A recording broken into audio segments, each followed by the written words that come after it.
You know what? Well, she came to Columbus. It's like the best read ever. The Great Migration by Isabel Wilkerson.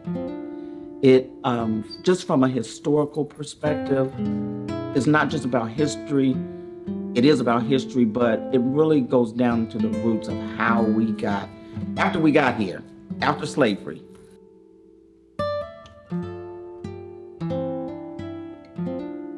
Becoming the first CEO was a lot of pressure.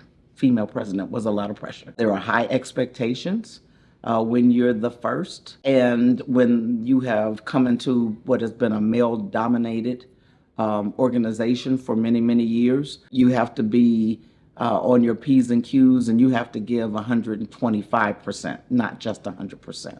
You know, our young people today have not had a lot of access to what opportunities exist. And so when we have young people who say, I don't know what I want to do yet, that then is the signal for me or any other adult to say, it's time for me to wrap my arms around you, and it's time for me to help you see what those possibilities are. You know, we've got to, in our community, we have got to start wrapping our arms around young people and exposing them. My parents were an integral part of my life. My parents were married for 63 years, and they were the ones who showed up at my basketball games. They showed up at my track meets. But we know sometimes today the family structure doesn't look like it looks today. And so I had a young person this summer say, you know what, I didn't have a father figure at home, or I don't have one at home. So what am I supposed to do? And what we have to do, again, as a community, we need to make sure that we bring a village to our young people. And we have to be supportive of them. Those of us who sit in these seats, this is a blessing and it's a privilege. And you know what, when it's time for me to go home, I want to make sure that when you start looking at the legacy of Stephanie Hightower, that you can actually say, and show the results, that she did do what she was supposed to do, that she did take care of our young people, that she did take care of those who are aging, that she did take care of her community. Youth workforce development is as long as I'm sitting in this seat, it will always be one of the biggest programs and most important initiatives that we have. Our young people are our future. This community, Central Ohio in particular, we're going to now become known as the Silicon Heartland. And that means high wage jobs. That means lots of opportunities. That means prosperity. And so what we've got to do is make sure that our young people are ready for wealth building. And that's what they need to understand. And understand this is about economics. This is not just about a job. This is about a career.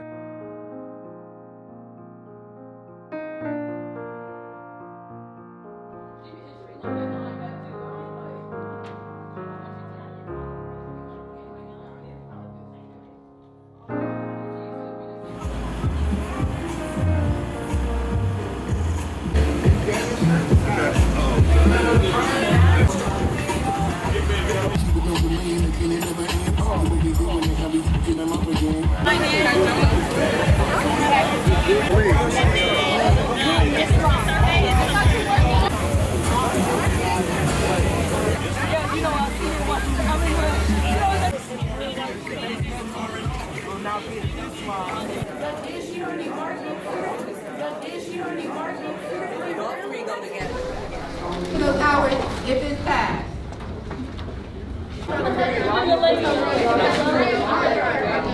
You will have an opportunity to compete to become what is called a WRTU Fellow.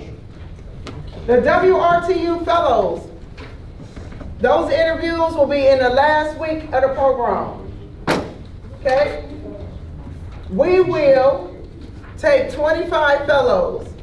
You'll have a capstone project, you'll present your capstone project. So be on the lookout for your email. Once you're set up, y'all need to go in there and see how that works inside of that, okay? Because you'll need to put your hours in for the week. So don't do something like 6 hours for today, 6 hours, it's all broke out for you, and then don't put all 18 on one day because it looks like we violated the labor law and had you working overtime, okay?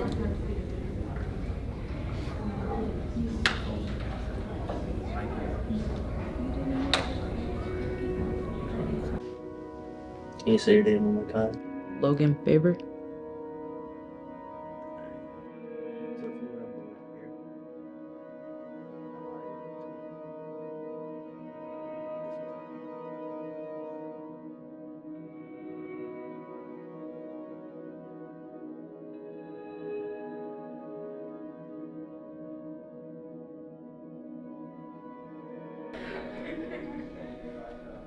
I was also kind of joking with the trophy thing. I'm an intern / professional coach at WRTU under the innovation cohort. And so we focus on not only the professional development, but all things security, energy, environmental sustainability, arts and sciences ultimately. So it's a wide spectrum. On the day-to-day, helping go through some of those projects, walking through, at times it can be very dense, just being patient, being a ear, even if it's emotional, if it's outside of the classroom. Whatever needs to be done, honestly, is how I see the job title, but just focusing on that professional development and that relationship with the students. I love it. They give me a rush, some extra energy, and I think they teach me a lot.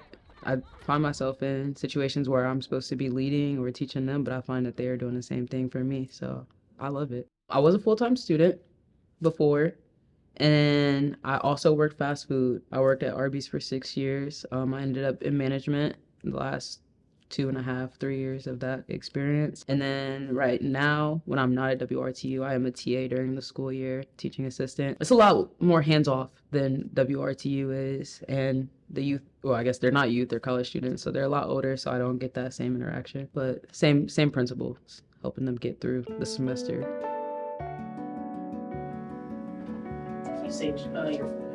Yes, Tawana Williams. That's TAWANNA. Williams, WILLIAMS.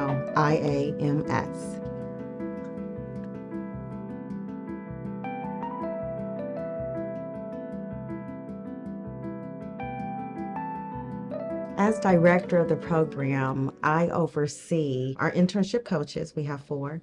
I also oversee our program managers, and we have 4. I oversee all of our students. We have a little over 400. So that means I oversee those families as well. We take a look at how are we doing on our grants, looking at our grants, making sure we know our guidelines, our deadlines, specifications of those grants, who are we going to service within those grants, but also too our payroll.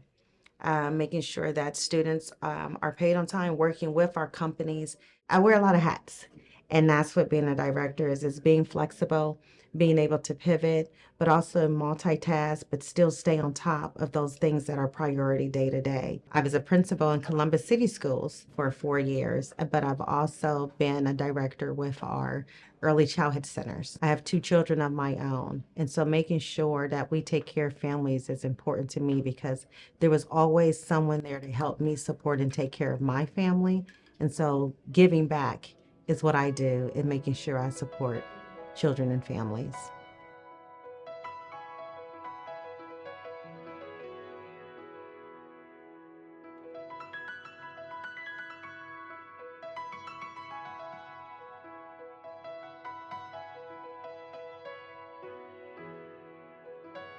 Before I went to this program, I stopped going to school. Like, whenever people ask me if I went, like, whenever my mom asked me if I went, I would lie and say I did, but I didn't. And I stopped doing the things that I was supposed to do. I wasn't taking care of my future, I would say. I wasn't, like, readying myself. I wasn't paying attention. I didn't talk to anybody. I just shut myself off, and I wasn't supposed to do that. Like, I'm out of my comfort zone. I've been talking a lot now, making more friends than I ever have. People here are like friends, so just be close, have fun. Don't overthink it. Don't be like, everybody's gonna be looking at me. You're all there to just make money and learn.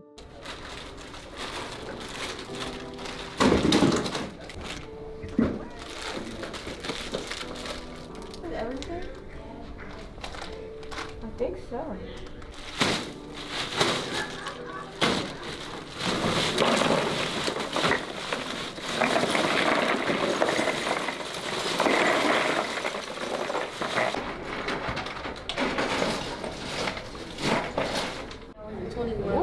A day?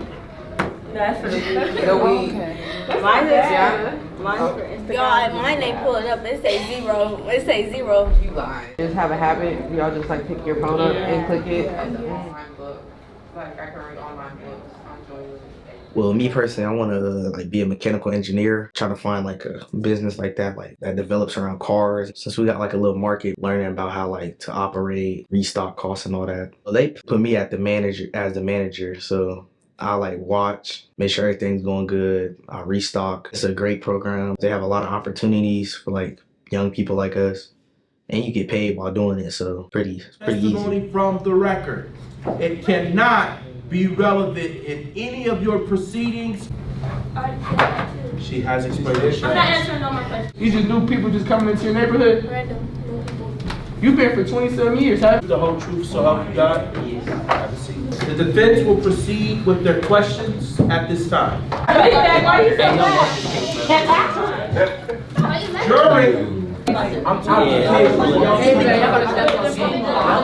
time. We will now allow for the defense. I will have order. You? For everybody like Wait, again, everybody's not up here, it's just you. Oh, okay. It was horrible for you, Yeah, it was over for me. it was horrible for you, but, you know, family, who's you? Alright. Why he talking to our people like that? He being rude. Right? He need to calm down with all the hostility in his voice. Sustain. Hostility. I'll allow it. I mean, that's how y'all see it anyway. Please reaffirm your language when talking to the witness, Mr. Bates. Prosecution, I will have no more talking from this side. Speak up. Understood? Yes, sir. All right. And did it help you in any way? Oh,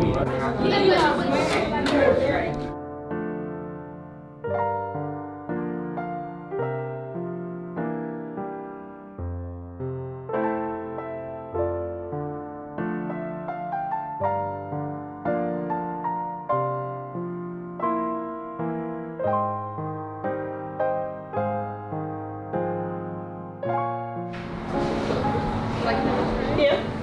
I just saw a whole bunch right there, and I'm like, what's going on? I'm just jumping in. Okay, so you just laying it in there, and then you. So I've been doing hair, was always interested in hair from a little girl, from doll babies to being a big sister to my own hair. So it was just really a natural gift. 86, I'm pretty much full blown in the kitchen doing hair, seeing clients. I went to Nationwide Beauty Academy. I graduated in 1989. I'm a Panther, so I came out of Linda McKinley in 88, went straight to beauty school. Graduated early, top of my class. I had a clientele before I left school. I was managing a salon while I was in school called Miss G's. So I've been a boss of myself since I was 18. So again, I just brought in what I needed. So in this space right now, they will come out with their shampoo styling certification. Simply knowing how to agree to client, shampoo the client, get them set up, and assist a stylist. That's exactly what it is, to assist a master stylist as they continue to train and learn. But they will have that certification because you must have a certification or license to operate in the salon. So they will get that, and it gives them their foot in the door, and they can try it on. And if they want to go any further, they can go to the next 3 levels. If any of those are interest, a lot of them go right into the natural hair.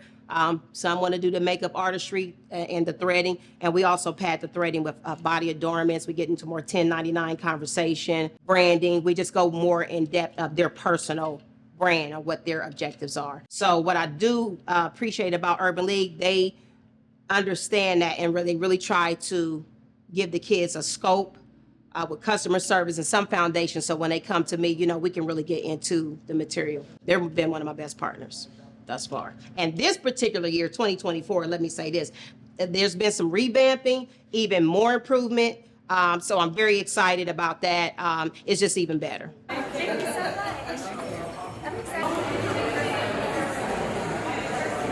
Hello, I am Miss Lincoln Stubbs. I'm so glad y'all returned. I love this section this morning. Y'all are ready, okay? So are you guys excited to be here today? That blue paint on there.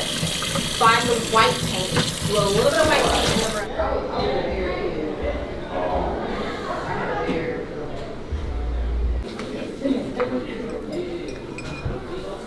Nice.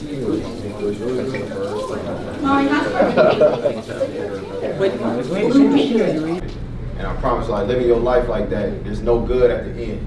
You know, so just keep that in mind. Like, I encourage all of you to volunteer, do something for somebody or for some cause where you're not gonna get nothing out of it. Last week, they had 38 homeless veterans sleeping in the shelter right now today. They don't have jobs, they don't have anywhere to go. So in the back, we had care kits. Kamara and I did this about a year ago, where we had like an assembly line, hygiene products, toothbrush, toothpaste, waters, little snacks, and you just gonna write either one sentence, or you can fill up the card with affirmations, or you can add character strips on that card. Thank you for your bravery. I appreciate you. Keep your head up. Stuff like that. Thank you for your selfless service. When things get tough, think of the freedom you provided for Americans. Stuff like that. So all these bags are gonna go over to the homeless shelter, and when a homeless vet grabs the bag, they got a card to pull out. These people don't have anybody saying anything positive to them all day long. I'm grown. Next representative.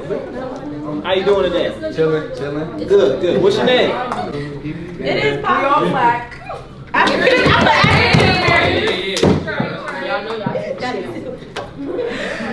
We all homebodies. Okay, we like food. We like designer clothes. Healthy lifestyle. A couple things I'm gonna ask you, so start thinking. What are some of your favorite healthy foods? What are some of your favorite things to do to stay healthy? And what does mental health mean to you, okay? What are your favorite health foods? What do you do to stay healthy? And what does mental health mean to you, all right? We're gonna touch on all those things. Sir, hands out, good job, y'all, good work. 3, 2,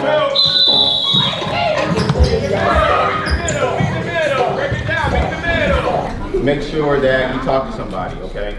So if somebody comes up to you and asks you a vape, what can you say? No, thank you. No, thank you. All right. What if you have a friend that's vaping? Can you talk to him? Yeah. What would you tell him? I'll tell them stop vaping. How bad it is. How bad it is. All right. We got E. All right. Give an example of negative stress. Give an example of what's negative stress. When we just talked about negative stress, what does it do? I can put level of education. I'm a junior academically.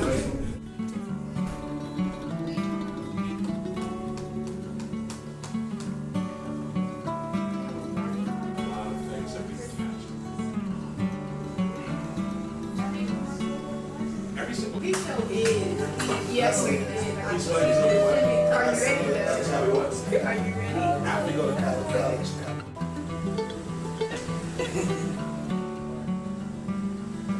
Three, two, one. Combination of hormones, emotions, and change associated within teenage love can trigger or heighten negative emotions.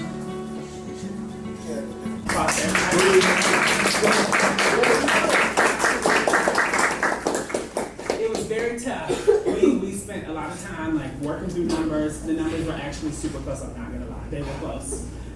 Everybody did a wonderful job, but I only hold, one group in my hand. So when I flip the card, the name of the group that is on the screen will be the first place winner. So the first place winner for this year's Capstone Symposium is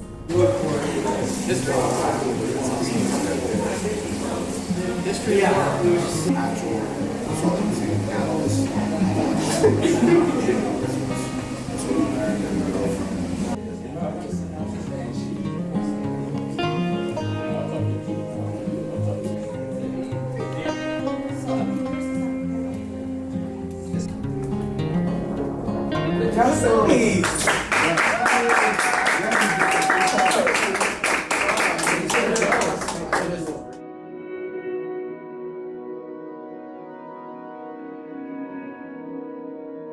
So I serve as the Vice President of Operations, Senior Portfolio Manager for Star High Management.